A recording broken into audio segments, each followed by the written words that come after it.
The last step before you get a grade for your printmaking project is to frame it and name it. We keep our framing really simple. All you need to do is take your finished print, the good clean ones, and you're going to mount 2 of your favorite onto a piece of colored paper.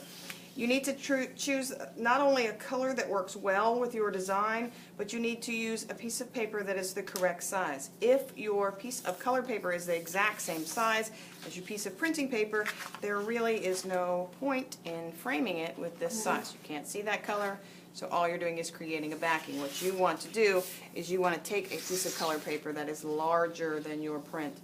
There's nothing wrong with cutting down your print, you just don't want to cut it down too close to where the ink is.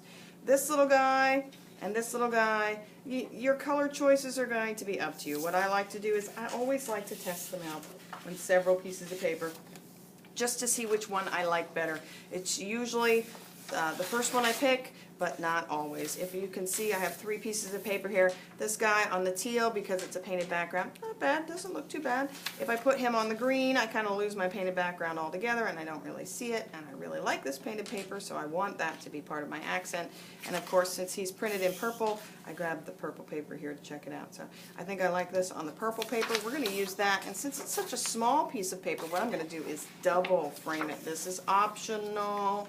You do not have to double frame it. Again, the green I think is kind of taken away from my awesome painted paper there, so I'm actually going to pull out the old standby. You can almost never go wrong with framing on a traditional piece of black colored paper. So I'm going to take a little bit of glue, going to apply it to the back of my print, I'm going to stick these all together, and I'm ready for signing. One caution. For some reason, this speedball ink that we use, if you get glue on the back of your print, for some reason it reactivates that ink on the front. So what you do not want to do is you do not want to get your fingers in here and start smearing it around, because you could take a good clean print and turn it into a bad and ugly print really fast. As soon as your prints are ready to be turned in, you're going to sign it. We're going to keep it nice and official. I like to have signatures done completely in pencil, very small, first and last name, and cursive writing. Thank you very much.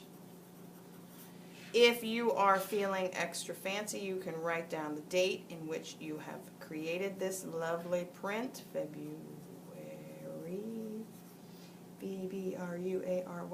and the year. So I'm going to sign it, I'm going to date it, and I am going to frame it, and it will be all set for me to hang on a wall for display.